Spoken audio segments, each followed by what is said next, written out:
성경 보겠습니다. 에베소서 2장 20절입니다. 에베소서 2장 20절입니다.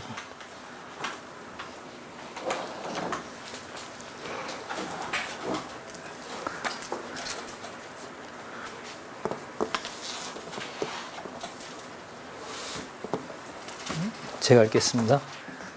너희는 사도들과 선지자들의 터 위에 세우심을 입은 자라. 그리스도 예수께서 친히 모퉁이 돌이 되셨느니라. 여기 보면 사도들과 선지자들의 터라는 것은 바로 진리 기록자들이죠. 하나님의 말씀 기록자들인 것을 지금 에베소서와 연관해서 지금 요절로 이 보고 계신 여러분 교재 성경 강론 전집의 저자는 20절을 요절로 택하고 있습니다. 근데 처음에 나오는 구절이 사도들과 선지자들의 터 이렇게 얘기를 했는데 뭐 소유격으로 보면 사도들과 선지자들의 터지만 그 뒤에 보면 답이 나오는 게요.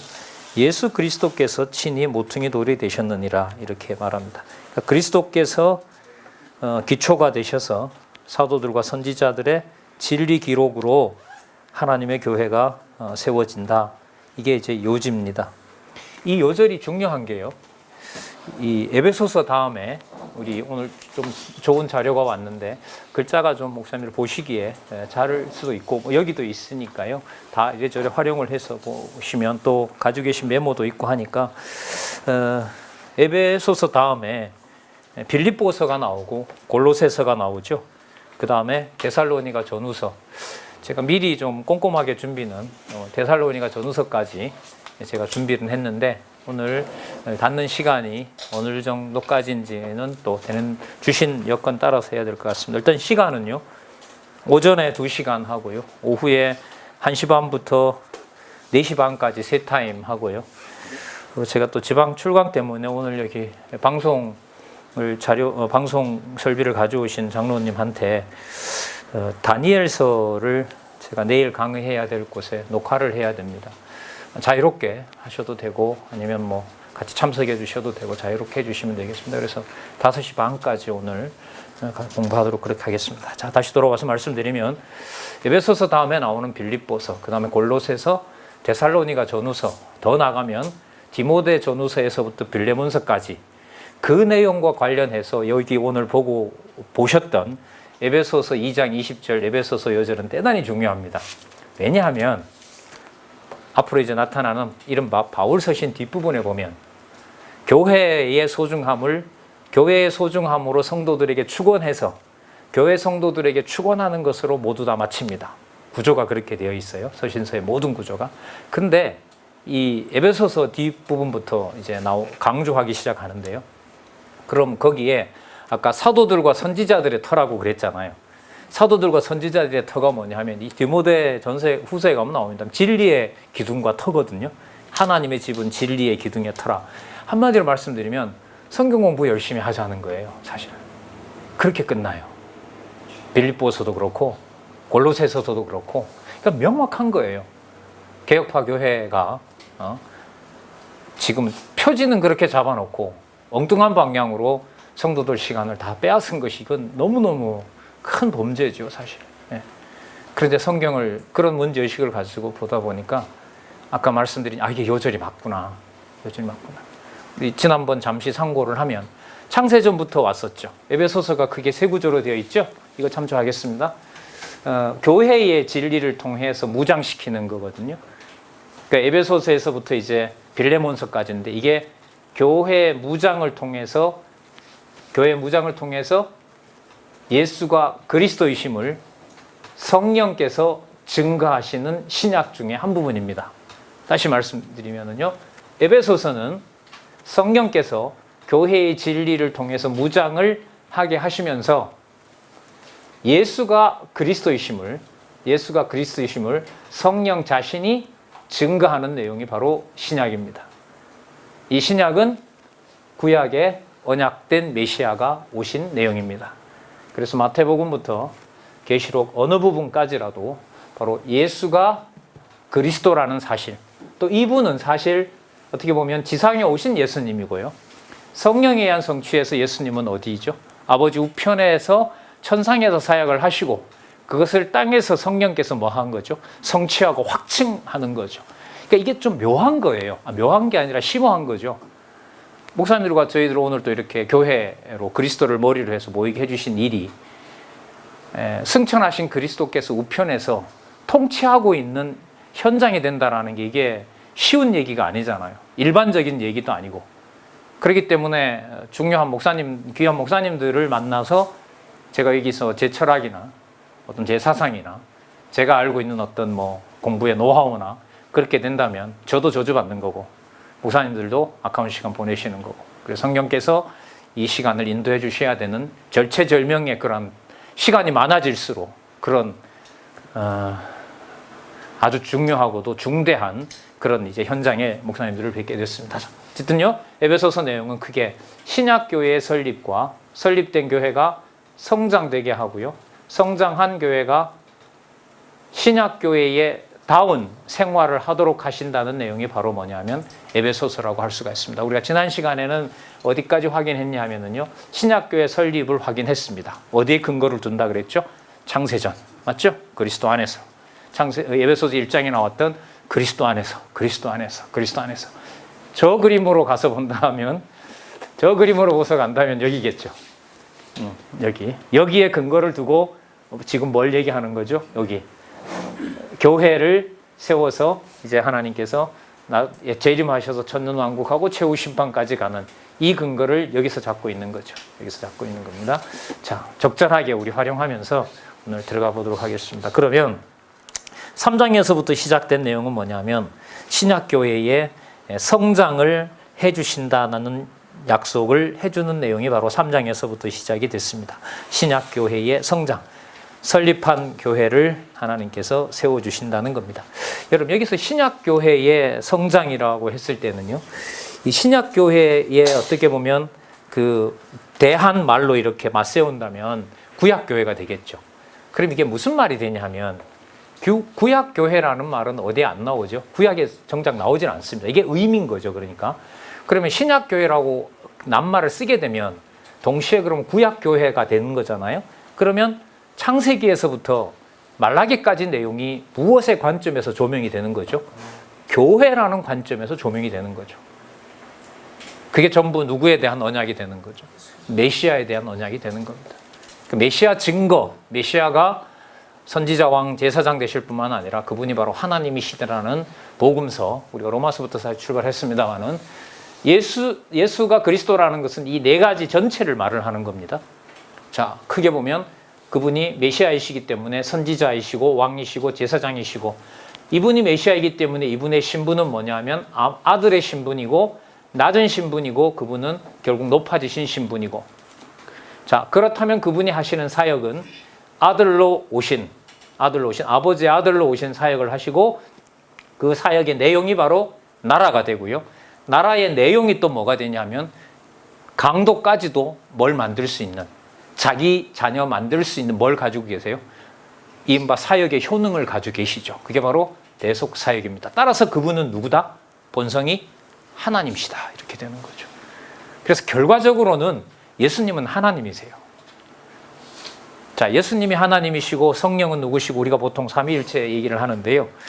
삼위일체는요, 논리적으로 한계가 있고 증명하는 문제가 아닙니다. 그러니까 아무리 정확한 언어로 표현한다 해도 하나는 하나고 삼은 삼이에요. 그럼 이 신앙을 누가 주관해 갈 때 주 예수 그리스도의 은혜와 하나님의 사랑과 주 예수 그리스도의 하나님의 사랑과 성령의 교통하게 하심이 너희 무리와 성도들과 함께 하게 하시느냐, 그게 바로 성령께서 하시는 일이에요. 그래서 삼위일체를 가지고 증명했다? 이거는 있을 수가 없어요. 그건 인간이 아니든가 자기가 무슨 하나님의 아들이라도 할 수가 없는 거죠. 그럼 피조물에 불과한 거니까. 바로 우리가 잘 아시는 고린도후서 13장 13절이야말로 삼위일체 문제, 성경에 나오지도 않았지만 그 어떻게 보면 세 분으로 혼합되지도 않고 섞이지도 않는 영원하신 하나님의 존재의 증명은 삼위일체론으로 증명하려고 하는 문제로, 그게 쓸데없다는 말씀은 아닙니다. 증명해야 될 문제가 우리 쪽에 있는 게 아니라는 겁니다.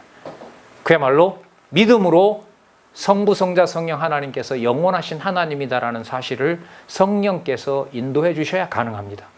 그래서 그리스도도 그런 의미에서 신론의 상상 문제가 되는 삼위 하나님, 영원하신 하나님에 대한 그 문제를 해결하기 위해서 요한복음 17장에서 함께 있었다는 거 다시 확인해 주시고 약속해 주신 내용이 보혜사 누구를 보내신다? 성령을 보내신다.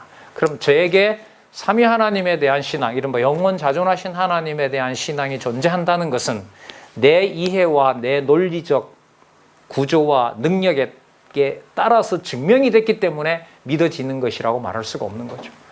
믿어지는 것은 결론은 뻔하죠. 은혜입니다.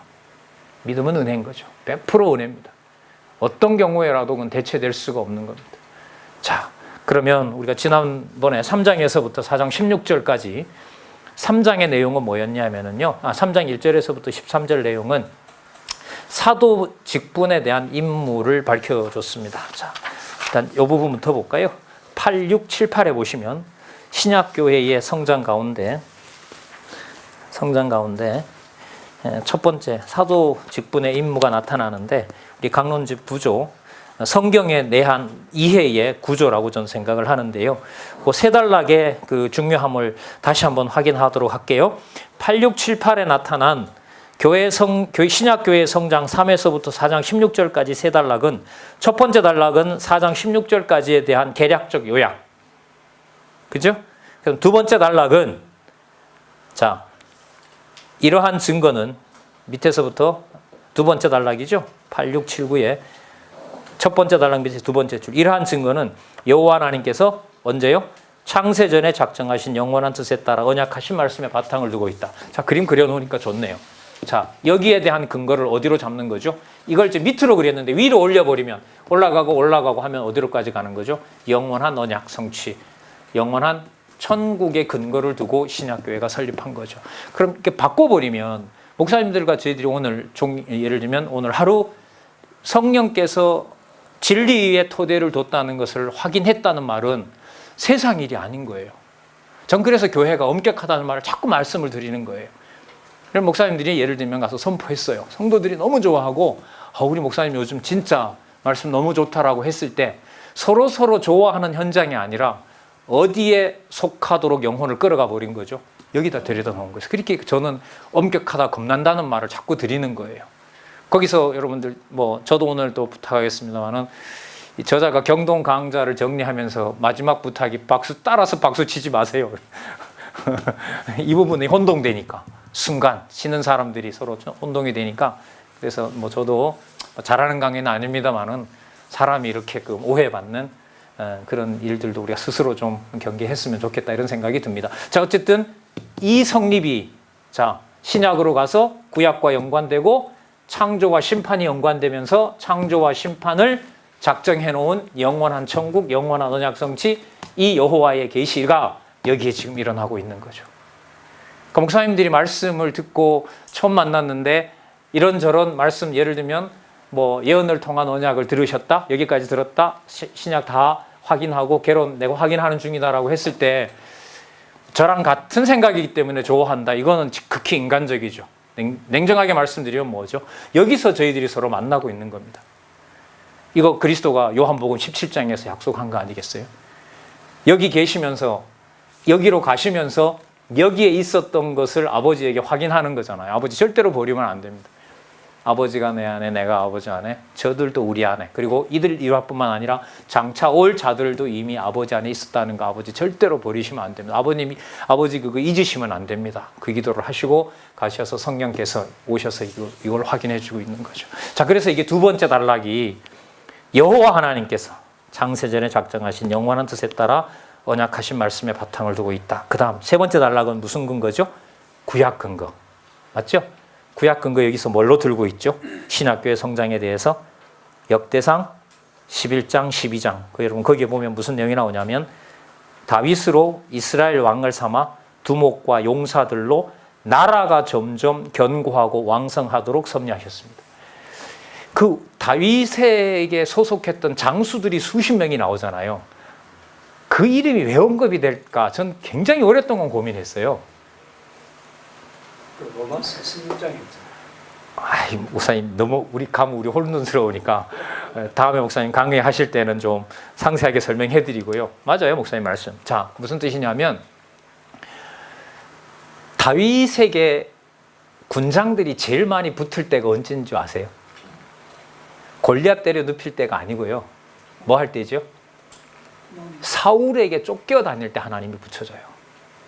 왕자를 딱 잡고 있을 때 장군들이 붙는 게 아니고요. 그러니까 무슨 뜻이죠? 왕 내가 만든다고 약속했으니까 너 안 죽인다. 근데 참 묘하잖아요. 장수들은 붙는데 사울은 점점 죽이려는 악함이 강해져요. 이 하나님 방법이에요. 그러니까 왕자는 왕위를 세워주겠다는 약속은 받았잖아요. 그 다음에 잡아 돌리잖아요. 3번에 걸쳐서. 눈앞에 사울을 죽일 수도 있었는데 살려 죽게 하고 원수 갚는 것이 하나님에게 있다는 거 확증하게 해주시려고. 참 요즘처럼 인내가 많이 필요한 시대도 없죠. 진짜 하나님께서 안 잡아주시면 진짜 악심이 생길 수밖에 없는데, 자, 어쨌든 하나님께서 다윗에게 장군들을 붙여서 다윗 왕조가 다윗 너가 세우는 것이 아니다라는 걸 확증해 주는 내용이 다윗의 30명의 용사, 무슨 3명의 용사, 그 사람들입니다. 그러니까 다윗이 생색을 못 내죠. 누가 세웠다고? 누가 세웠다고 생색을 못 내요? 내가 세웠다고 말 못하게 하려는 겁니다. 그렇게 보면 아까 지금 송 목사님 얘기하셨던 로마서 우리가 지나왔지만 16장에 나타나는 신분을 초월한 40여 명 이상의 사람들, 20여 명이라는 게 가족 단위거든요. 그러니까 로마서 16장은 우리 송 목사님 그런 의도로 말씀하셨다고 보는데 가정교회입니다. 단위가. 맞죠? 가정교회예요. 이걸 허물었다고요. 한국교회가. 새벽부터 충전해야 되고, 시간이 있으면 가정에서 아버지가 성경을 읽도록 권하고 그렇게 키워줬어야 되는데, 잠시라도 저는 농촌원에서 자랐습니다. 그 목사님들이 새벽에 나오지 마시고 집사님 아침에 일어나셔서 일 가기 전에, 애들 학교 가기 전에 말씀 읽으세요라고 그렇게 권했어야 되는데, 새벽부터 되지도 않는 복 준다고 불러내가지고 이렇게 황폐화 시켜놓는 현장에서 다시 돌아가서 봤을 때 사도행전 교회 설립이 되잖아요. 교회 설립을 통해서 로마서에 가서 칭의의 복음으로 교회를 세워준 16장에 가보니까 전부 가정교회 아니에요. 이 가정교회가 보란 듯이 여러분 그 공산주의 치하에서 수천 개 수만 개가 생존하고 있었잖아요. 그게 어디죠? 중국의 지하교회 아닙니까? 어제 중국 선교하시는 분 만났는데, 모택동이가 그 집권하기 전에는 몇 가지 2천 가정이었는가 그랬는데요. 공식적으로 파악된 게 모택동이 집권이 끝나니까 씨가 더 말란 줄 알았는데 해보니까 10배 이상 가정교회가 있었다라는 거 아닙니까? 하나님께서 하시는 일이 너무너무 놀라운 역사 아니겠습니까? 자, 그래서 여러분 여기에 역대상 11장 12장, 그래서 제가 이걸 이제 요정 보면서 이 저자한테 아니 왜 역대기 11장 12장에만 나옵니까? 다른 데도 나오는데 했더니까, 그럼 내가 범위를 많이 적어주면 박 강사님이 공부하기 좋겠어요? 아니면 적게 적어주면 공부하기 좋겠어요? 자, 그 말은 두 가지 다 있는 거죠. 나도 아는데 독자에 대한 배려상 이렇게 하지, 내 마음은 구약 근거 쓸 때는 구약을 다 적고 싶었다. 그러면 독자들에 대한 배려가 아니기 때문에 책은 또 그렇게 쓸 수가 없잖아요. 그죠? 강의는 그렇게 한다 하더라도. 자, 그래서 여기다 해놓은 거니까 세 번째 단락의 구약 근거가 중요하지만 그게 몇 장 몇 절에만 얽매이는 것은 아니다라는 겁니다. 그 예수님의 구약 보는 시각을 머리에 두시면 돼요. 요한복음 5장 39절, 우리 개론의 요절이잖아요. 너희가 성경에서 영생을 얻는 줄 알고 성경을 상고하거니와, 저 구약 성경 전체요, 여기까지. 이 성경이 나에 대하여서 증거하는 것이로다. 이 가장 예수님이 오시는 정확한 성경이죠. 누가복음 24장 44절. 모세의 글과 시편과 선지자의 글에서 나를 가리켜 기록한 것이 이것이니라. 너무너무 분명한 거죠. 거기에 바탕을 두고 여러분들 신약 강론집에 세 번째 단락이 들어있다라는 사실을.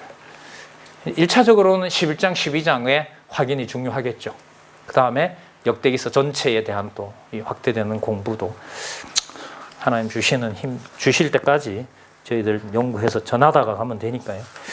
자, 밑에 그러면 사도 직분의 임무로 보시면, 자, 두 번째 단락 장세전 근거하고요. 세 번째 단락 여기서 뭘 들었죠? 민수기 1장 2절을 들었네요. 민수기는 광야 40년 시작되는 데죠. 재밌잖아요, 이게. 광야에서 광야에다 두고 버려둔 줄 알았는데 하나님께서 뭐 합니까? 대열 정비를 시키죠. 동서남북 세 지파 제일 앞에 뭐가 가죠? 제일 앞에 법궤가 가죠. 법궤가 더 앞에는 구름기둥과 불기둥이 가죠. 그 다음에 대열에서 제일 앞에는 하나님의 법궤가 가죠. 그 출애굽기 19장에서부터 레위기까지 받았던 그 두 돌판 있죠. 그걸 가지고 말씀하고 하나님의 명을 쫓아가고 하나님의 명을 쫓아 진을 치고 하나님의 명을 쫓아 직임을 다했더라. 이게 민수기 요절이거든요. 자, 그렇게 된 내용이 잡혀 있습니다. 자, 8680에 가셨어요. 교회의 비밀에 대해서는 여러분 목사님들 이렇게 소개를 하면 세 번째 단락 되게 궁금해지지 않으세요? 적어도 양쪽 가로까지는 전부 뭐가 있냐면, 자, 양쪽 가로 내용 소개하고 창세전 근거 잡고 세 번째 단락에 무슨 근거 잡아요? 이게 신약이기 때문에 구약 근거를 잡잖아요. 그럼 주제가 예를 들면 교회의 비밀을 드러낸다 이랬을 때 아까 나왔던 구절을 쓰면 안 되잖아요. 그건 그 주제에 맞는 근거기 때문에. 그럼 이런 게 지금 수백 개가 있단 말이죠. 그래서 제가 이걸 처음에 교정을 볼 때 그 교정지를 받는 여러 가지 이제 흥분된 게 있지만은 평상시에 이제 강의했던 것과는 다른 식으로 이게 글에서는 표현이 되고 수정이 되고 보완이 되기 때문에 이제 가장 궁금한 게 뭐냐면 이 사건에 대한 구약의 근거를 어떤 사건으로 가져오느냐. 어떻게 보면 냉정하게 말하면 이건 어떻게 보면 실력이거든요. 구약 전체가 확인이 안 되면 여기다가 민수기 몇 장이다, 역대상 몇 장 몇 절이다, 그리고 또 누군가 반박하잖아요. 저처럼 예를 들면 왜 그걸 넣으시냐고, 이게 더 정확한데 그랬을 때 그걸 반박해야 되는가 하며 그 준비가 안 돼 있으면 세 번째 단락에 나타난 구약 근거를 소개하기가 어려운 거죠. 그럼 그게 소개하기가 어려우면 저자가 소개했던 대로 구약에서 영생을 넣는 줄 알고 나를 상고하거니와 나에 대해 증거하는 것이다라는 예수 그리스도에 대한 메시아 언약에 대해서 본인이 어떻게 보면 실력이 노출이 되는 거고 책임을 못 지게 되는 거기 때문에 세 번째 단락에 대한 중요함은 굉장히 커지는 거죠.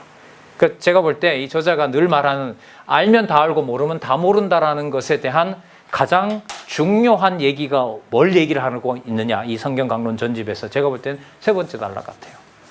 세 번째 단락 같아요. 같은 내용이라도요, 목적에 따라서 그 부분을 좁혀서 구약이 어떻게 되어 있었다, 약속되어 있었다라는 내용을 소개하고 있는 거죠. 그러면 이렇게 되면 구약이다 신약이다라는 게 차이가 없어지는 거죠. 그럼 구약 성경 인용이 제일 많이 나오는 게 목사님들 어디냐면 마태복음 1장에서부터 4장입니다. 모든 사건에 어디에 내용이 이루어졌다? 구약의 내용이 이루어졌다. 주로 시편과 선지서죠. 그 다음에 여러분 팔복에 대한 내용들 전부 어디에 근거해 있어요? 예수님이 따로 만든 복 하나도 없어요. 그 복은 복의 실체가 자신이고 이사야서와 시편에 기록되어 있었던 내용들이 다 이루어졌던 복의 실체가 자신이라는 소개입니다. 근데 이걸 팔복으로 해서 복 받는 걸로 왜곡시켰죠. 이건 진짜 놔두지 않아도 하나님의 심판이 임한다고 봐요. 그래서 여러분들 그 강론집 13권에 보시면은 저자가 의도적으로 뭐 관주 보면 다 나오는 거지만 팔복에 대한 내용들이 전부 어디에 있는 내용이다? 구약에 있는 내용이라고 굳이 밝히고 넘어갑니다. 왜? 더 이상 왜곡시키지 말았으면 좋겠다고. 그 예수님 자기 증거인 겁니다. 복 받는 비결이 아니고. 예? 자, 예수 그리스도에 대한 중요함을 또 한번 강조를 드렸고요. 교회의 비밀을 드러냈다라는 내용이 우리 3장 1절에서부터 13장입니다. 자, 그러면 잠시 연결고리를 위해서요, 두 구절을 보고 오늘 들어가야 될 3장 14절부터 들어가도록 그렇게 하겠습니다. 3장 9절 보겠습니다. 8682에 보시면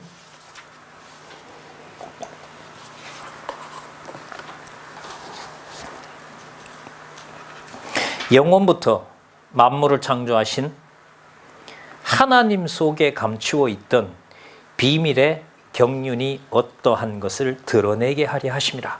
누구를 통해서요? 사도들에게 직분을 줌으로써. 사도들에게. 여러분 경륜이라는 말 거기 메모되어 있죠? 오이코노미아. 뭐라 그랬죠? 집.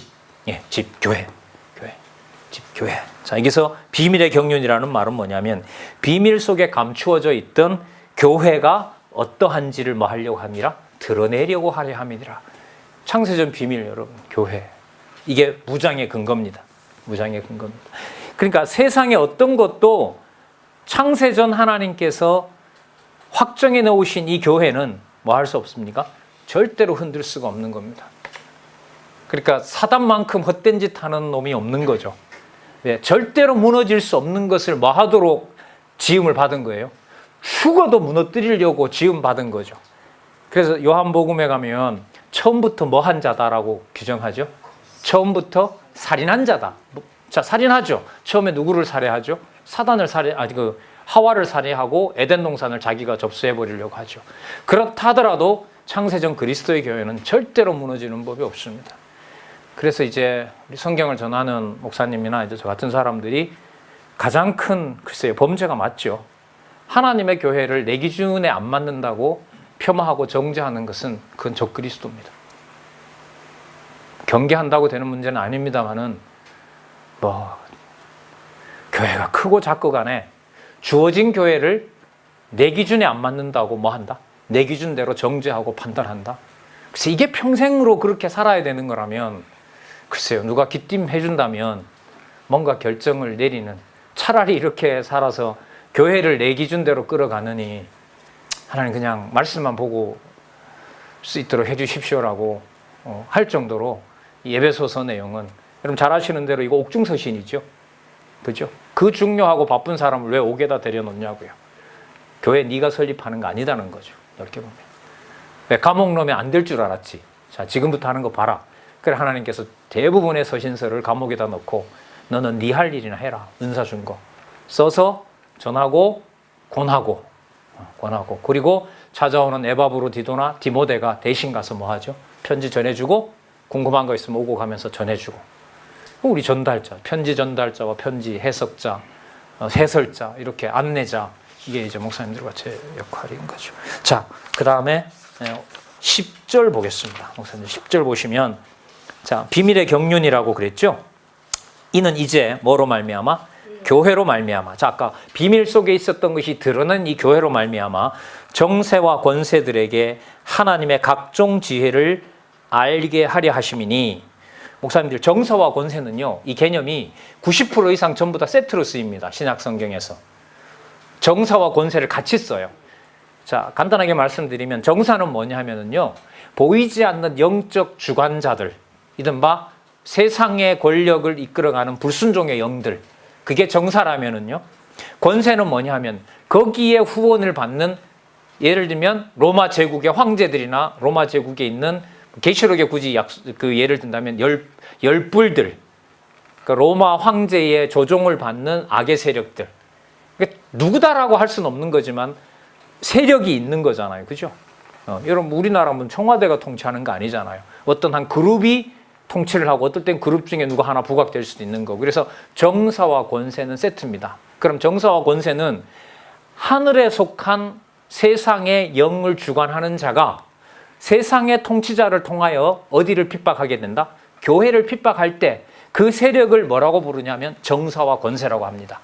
막연하게 형이상학적으로 쓰시지 마시고요. 제가 이제 거듭 확인을 한 거니까 정세와 권세로부터 교회를 지켜주십시오라는 말은 악의 세력이 유혹을 해서 하나님의 교회 성도들을, 이게 이제 뒤에 가면 적그리스도가 돼요. 이 자들이 적그리스도의 근원이 되거든요.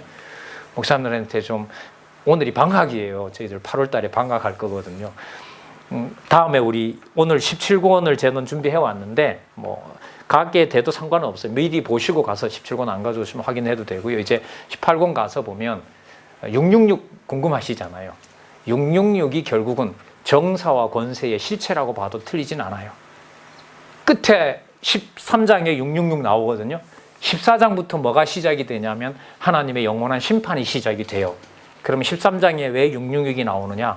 이제까지 하나님의 교회를 설립에서부터 최종적으로 보호할 때까지 계속해서 어떻게 보면 창세기에서부터 뭐 해왔던 세력들, 방해해왔던 세력을 실체를 드러내는 게 666이에요. 그게 그러니까 여러분들 하늘에 있는 내어 쫓긴 세력 있죠. 거기에다가 사주를 받았던 7 제국들 있죠. 거기에 거짓 왕했던 하스몬 왕가와 헤롯 왕가 있죠. 그게 여러분 구약의 내용이 다 들어와야 돼요. 근데 666을 얘기하면서요 다른 얘기하면 그야말로 새는 거예요. 요한계시록에서 이제까지 없던 내용이 새로 추가되면 요한계시록 잘못 푸는 겁니다. 요한계시록 1장 1절부터 마지막 장 마지막 절까지는 어느 구절이라도 창세기부터 유다서까지 나타났던 모든 내용이 총체적으로 뭐 하는 내용이다? 성취되는 내용이라고 하셔야 돼요. 어떻게 보면 간단해. 근데 사실 간단하다고 하지만 그 확인을 87년부터 시작해서 2014년에 책이 나왔으니까요. 30년 동안 하나님께서는 종말론으로, 그러니까 어떻게 보면 그 번영 신학으로 망쳐놨고 종말론으로 온 교회가 망치고 이단들이 득세하도록 해놓은 상태에서 성경 신학이라는 것을 목사님들과 제가 만나게 된 거예요. 하나님의 진짜 너무너무 중요한 거고요. 서방으로 보면 뭐 어떻게 됩니까? 서방 교회가 지킬 수 없었던 개혁파 정통은 끝난 거죠. 이제 없습니다. 존재하지 않습니다. 그래서 저는 왜 하필 이 무렵인가, 우리 여기 장로님 계시지만은 요즘 곳곳에서 어쨌든 세트로 단체로 강의를 해달라는 데가 많아져요. 그래서 제가 박 목사님이 절 잘 대해 주시는 데 따라서 제가 이제 놓고 열로 갈까, 오늘 박 목사님한테 핑계 대고 내가 열로 갈까, 아니지 박 목사님을 농담했습니다. 네, 하나님 하시는 일인 거죠. 하시는 일이에요. 네, 선물도 누가 이렇게 목사님들 찾아오면 동료들한테 소개하겠다고 이걸 본인이 3달에 걸쳐서 만들었다 그래요. 빨리 머릿속에 들어가려고 하는데 그림은 눈에 들어오는데 낱말은 줘도 설명이 안 된다 그러더라고요. 솔직하게. 그 말은 어떤 내용이 받침이 안 되니까. 성경 내용이 받침이 안 되니까. 그러니까 목사님 그건 확인하셔서 하나님 준비하시겠죠 라고 이렇게 했습니다. 그래서 목사님 여기 정사와 권세하다 멀리 가버렸는데 정사와 권세라고 하는 것은 한 세트로 보시면 됩니다. 그러면 어디 쪽으로 점점 가고 있는 거죠? 이게 무장인 거죠. 무장인 거죠. 무장을 창세전에 하나님께서 시킨 거죠. 그래서 6장에 가서 전신갑주를 입으라고 하는 것은 약속되어 있는 무장을 뭐 한 거죠? 확증해 주는 것이죠. 그게 6장 11절 13절에 가서 에베소서가 전신갑주를 입으라라고 하는 것으로 마감이 됩니다. 그러면 빌립보서는 뭘 가지고 가냐면 창세전 계획대로 그리스도 안에서 하나님의 교회를 세워서 사도들을 통하여 진리 공부를 단단하게 시키는 것이 전신갑주를 입었잖아요.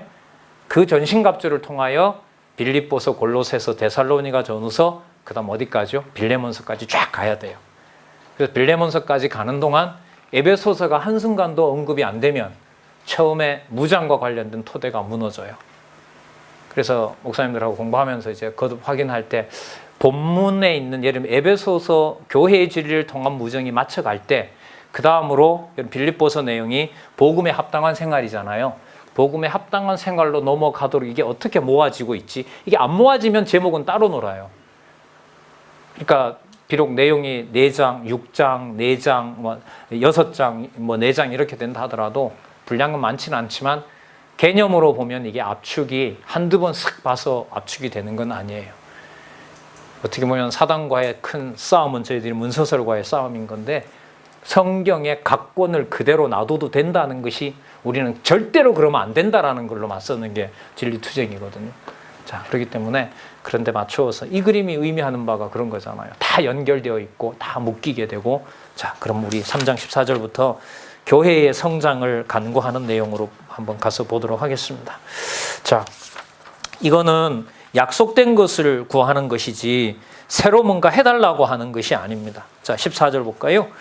자, 19절까지 속사람의 강건과 그리스도의 내재 및 충만을 간구하는 내용이 나타납니다. 이러므로 내가 하늘과 땅에 있는 각 족속에게 이름을 주신 아버지 앞에 무릎을 꿇고 비노니. 여러분, 무슨 이름을 줬어요? 땅에 있는 자들에게 무슨 이름을 준 거죠? 에베소에 있는 이방인들에게 무슨 이름을 준 거예요? 교회라는 이름을 준 거죠. 어디 감히 이방인이 교회라는 호칭을 들어. 우리야 그냥 설립해서 등록 신고하고 그냥 무슨 교회라고 간판 걸지만 이런 문제가 아닌 거죠. 여기 보시면 내가 하늘과 땅에 있는 각 족속에게 이름을 주신 아버지 앞에 무릎을 꿇고 비나니. 에베소에 있는 성도들이 아버지의 자녀가 됐다는 거 아니에요. 그것에 대해서 어떻게 기도하냐면 그 영광의 풍성을 따라 창세전인 거죠. 창세전에 아버지께서 주신 그 풍요를 따라 성령으로 말미암아 성령께서 세우는 거죠. 너희 속사람으로 능력으로 뭐하게 하시고 강건하게 하옵시고. 여러분, 이게 기도의 전형적이고 올바른 패턴입니다. 약속해 주신 것을 하나님께서 반드시 해 주실 것이라는 사실을 확인해 주는 거. 여기 보면 번역 잘 됐죠? 능력으로 강건하게 하옵시며. 믿음으로 말미암아 그리스도께서 너희 마음에 계시게 하옵시고. 이렇게 착각하면 안 되는 거죠. 제가 성경 본다고 제 속에 성령이 당연히 거한다. 이건 착각인 거예요. 말씀 보도록 해주셨고 깨닫게 해주신 거고 보존되도록 하시는 거고 아가페서 하나님께서 그 말씀이 진리가 되도록 생각나게 해주시는 거지 어디에 던져놓은 걸 너가 관리해라 이런 게 아닌 거죠. 자, 그리스도께서 너희 마음에 계시게 하옵시고 너희가 사랑 가운데서 뿌리가 박히고 터가 굳어져서 능히 모든 성도와 함께 지식에 넘치는 그리스도의 사랑을 알아. 자, 그리스도의 사랑을 알아. 창세전 그리스도이신 거죠. 그 넓이와 사랑의 넓이와 길이와 높이와 깊이가 어떠한지를 깨달아 하나님의 모든 충만한 것으로 너희에게 충만하게 하시기를 구하노라. 그럼 그 말이 그 말 같은데요. 전 이 도표를 오늘 가져오려고 주신 걸 제가 오늘 여기 걸어서 드려야 되겠다, 설명드려야 되겠다는 게 3장 19절 때문에 그랬어요. 이게 도표가 있으면 이게 참 좋겠다라고 하는 게 여러분 뭐라고 나오죠? 넓이와 뭐라고 나와요? 넓이와 그 다음 예? 넓이와 깊이라 그러죠? 자, 넓이 어디서부터 어디까지예요? 창조부터 심판까지 영원한 세계까지 넓이와 그 다음에 깊이죠? 길이. 자, 길이, 넓이, 그 다음에 길이요? 예, 영원한 세계 길이. 창조부터 시작해서 심판까지. 그 다음에 뭐죠? 높이 어디까지 올라가는 거죠? 그림이 위로 이렇게 그리게 되면 천상까지 올라가는 거죠. 그 다음에 어디까지 내려오죠? 여기로 갈까요? 여기로 갈까요? 어디까지요? 의까지. 칭의까지.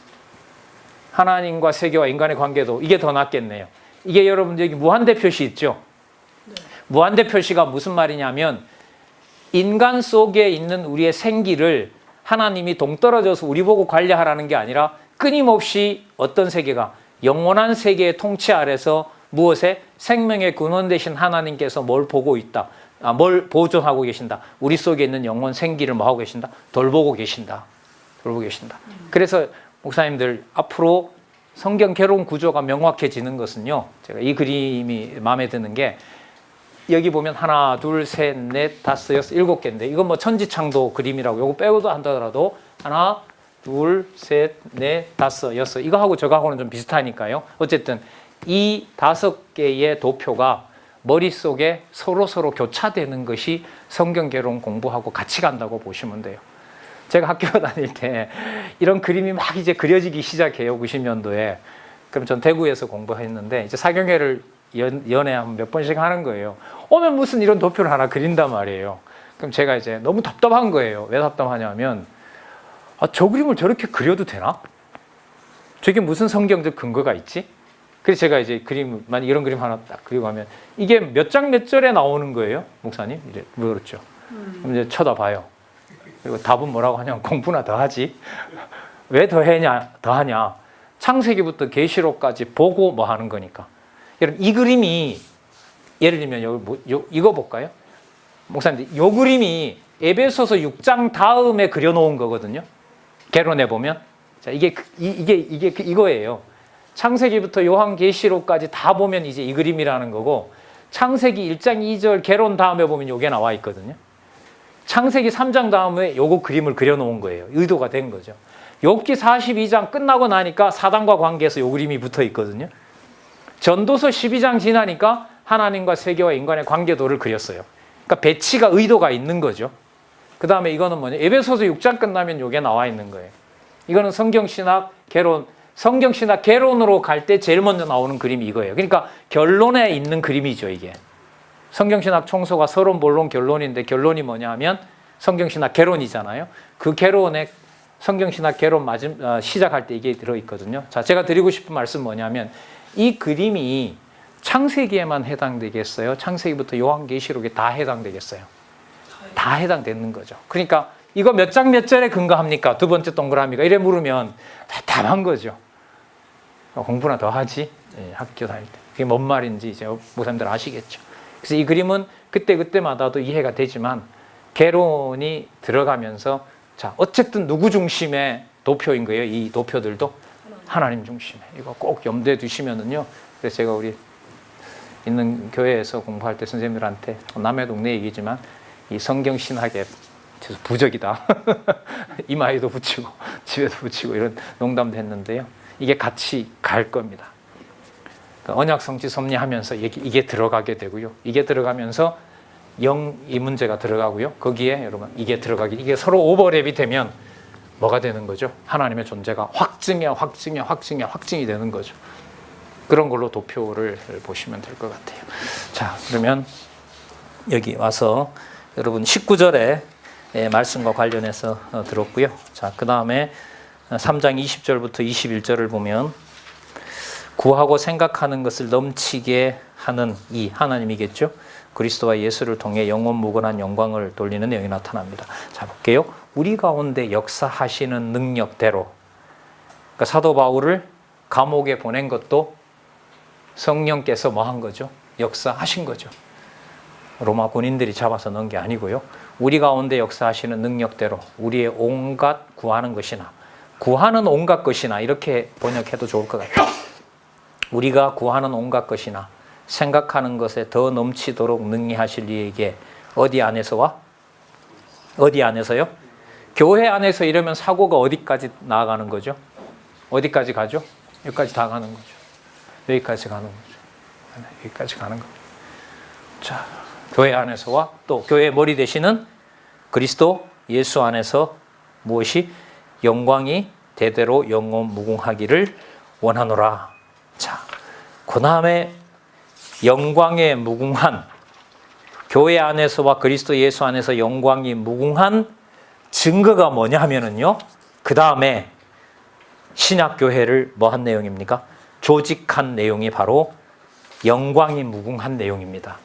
이게 중요한 게요, 이걸 빼버리게 되면 그 다음에 목사님들 우리 나오는 게 뭐냐 하면 뭐 이제 직임과 관련된 직분이 나오는데요, 그 직분을 어디를 단절한 세상의 직분으로 볼 수밖에 없어요. 이걸 제가 강조로 의도적으로 한 거거든요. 교회 안에서와 그리스도 예수 안에서 영광이 대대로 있기를 원한다. 이게 교회잖아요. 이걸 빼버리고 세상에 세워진 목사다 장로다라는 직분에 매이게 되면 뭐를 빼버리고 세상 일로 직분을 보게 돼요? 창세전 하나님의 영원한 천국을 빼버리고 세상 사람이 세우는 직분으로 보게 되고, 거기서 이른바 매매나 불법 거래 오고 가는 거죠. 진짜 심각한 거고, 놔두는 게 진짜 하나님의 긍휼이 아니면 뭐 많은 사람들이 얘기하죠. 이렇게 공부를 안 하더라도 안 망하는 게 진짜 신기하다고 할 정도로 직분에 생기는 이거 성직 매매 거래, 지난번에 그 LA에서 어떤 자료를 누가 하나 올려놨는데, 그 직분자들이 한 사람당 얼마 모아서 식사비 얼마까지, 이번 대회비가 얼마다라는 게 주보에 공지된 걸 교회 이름을 지우고 제가 신문 기사 쓰면서 확인했는데, 진짜 기가 차더라고요. 진짜 그건 아니잖아요. 진짜. 예. 자, 어쨌든 이 신약 교회의 조직은 창세전의 근거를 두고, 자, 4장 1절에서부터 6절을 볼게요. 목사님, 누가 하나로 통일한다 그러죠? 성령이 하나로 통일하는 겁니다. 자, 그러면 합당한 행위로 성령께서 하나 되게 함을 지키라고 공고하는 거죠. 자, 그러면 우리에게 서로 은사 따라서 하나님께서 직분을 줬어요. 성령의 하나 되게 하심이라는 사실을 꼭 염두에 둬야 되겠죠. 내 기준과 내 판단에 따라서 잘한다 못한다라는 것은 진짜 인간 중심적인 판단으로 흐를 때가 참 많습니다. 4장 1절. 그러므로 잘 볼까요? 주 안에서 갇힌 내가, 주 안에 갇힌 겁니까? 감옥에 갇힌 겁니까? 말을 왜 이렇게 하란 말이죠? 주 안에 갇힌 거죠. 주의 일을 하도록 주께서 감옥에 데려다 놓고, 너 교회 안 세워도 내가 세운다. 성령께서 하나 되게 한 교회가 너는 감옥에 있고 여기는 감옥 밖에 있다고 해서 따로 떨어져 있는 것이 절대로 아니다라는 사실을 배경으로 합니다. 너희를 권하노니 너희가 부르심을 입은 부름에 합당하게 행하여 모든 겸손과 온유로 하고 오래 참음으로 사랑 가운데서 서로 용납하고 평안에 매는 줄로, 여기 나오네요, 성령이 하나 되게 하신 것을 힘써 지키라. 여러분, 서신서의 정리가 안 되는 게 뭐냐 하면 사도 바울이 명령한 것처럼 보이죠. 이 문장으로 보면 사도 바울이 명령하잖아요. 자, 여기 두 가지를 짚어야 되는데요. 사도 바울이 만약에 이 글을 자기가 생각난 것을 자기가 주장하게 되면요, 사도 바울이야말로 자기 모순에 처합니다. 왜냐하면 내용으로 보면 하나님께서 교회를 당신이 무장시킨다는 걸 깨닫게 하기 위해서 사도 바울을 어디다가 넣었어요? 감옥에다가 넣은 거 아니에요. 그런데 감옥에 앉아서 그런 의도를 빼버리고 내가 교회를 이렇게 저렇게 관여한다라는 걸로 내가 내리는 명령으로 사도 바울이 착각한다면 그야말로 교회의 주인이 누가 되려고 하는 거예요? 바울 자신이 되는 거죠. 그래서 기독교 윤리학을 얘기를 할 때 사도 바울의 명령을 가져다가 교회 직분자나 교회의 명을 내릴 때 많이 도용을 해요. 이걸 지금 오늘 강조를 좀 드리려고 하는 겁니다. 그러니까 보세요. 예를 들면 어떤 이제 청년이 목사님 여기 보면 사도 바울이 명령했잖아요. 사도 바울이 한 게 아니다. 사도 바울이 했다면 사도 바울을 하나님께서 세워서 하나님의 종으로 불렀는데 자기가 뭐가 되려고 교회에 관여하고 자기가 직분자가 세운다는 자기 모순에 처하게 되잖아요. 그럼 자기 모순에 처하게 되면 교회를 세운다는 이름으로 바울이야말로 가장 뭐가 되는 거죠? 교회의 머리가 자기가 되려고 하는 거죠. 따라서 여기에 명령은 사도 바울이 그런 경우가 아니기 때문에 누가 하시는 명령으로? 성령께서, 보혜사 성령께서 인도해 가시는 말씀으로 우리가 이해를 해야 된다는 겁니다. 그래서 이 명령이 바울이 명령했다고 해서 명령문을 가져다가 내가 뭐 할 수 있는 거 선포하고 내릴 수 있는 명령이 아닌 거죠. 오히려 반대로 사도 바울로 하여금 명령을 통해서 제일 먼저 누가 자기가, 그래서 목사님들 우리 지나왔지만 로마서 7장이 저는 또 생각이 나는 거예요. 로마서 7장에서 하나님께서 양육을 누가 시킨다라는 걸 확인을 해줍니까? 성령께서. 뭘 보여주죠? 내 속 사람이 또 다른 한 법이 있어 나를 뭐 아래로? 죄 아래로 사로잡아 가거든요. 요럴 때는 안 잡아가고 요럴 때는 잡아가고가 아니라 본성 자체가 뭐 했지만 인칭을 의롭다고 하고 하나님의 사도로 쓰지만 성령께서 주관해 주지 않으면 어느 경우보다가도 바리새인들보다가도 더 교묘하게 교회의 머리가 누가 될 수밖에 없는, 자기가 될 수밖에 없다는 사실을 진짜 뼈저리게 알게 하는 내용이 로마서 7장입니다. 그래서 로마서 7장은 이제 우리가 지나왔죠. 설립을 통해 양육에서 지나왔지만 양육에 나타난, 좀 좁혀서 말씀을 드릴게요 목사님들, 로마서 7장은 무장의 근거가 된다는 사실을 꼭 염두에 두셔야 돼요. 아니면 사도 바울이 명령을 하고 사도 바울이 교회를 관리하는 것 같고 사도 바울이 파송을 보내고 다 주어가 누가 되는 것처럼 보여요? 사도 바울이 되는 것처럼 보인다고요? 아니죠. 그게 인본주의 교회가 되는 겁니다.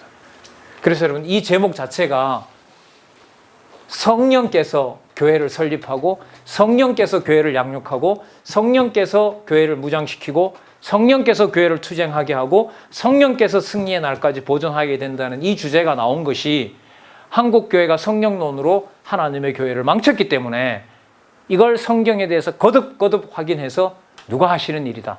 성령께서 세우시고 성령께서 해간다. 그러면 뭐 하는 수밖에 없어요? 성령께서 뭘 어떻게 기록해 놓고 어떻게 진리를 먹이시는지 그거 확인해서 전달하는 자, 이게 바로 목자고 여러분들 진리를 전하는 복음 전파자라고 할 수가 있겠죠.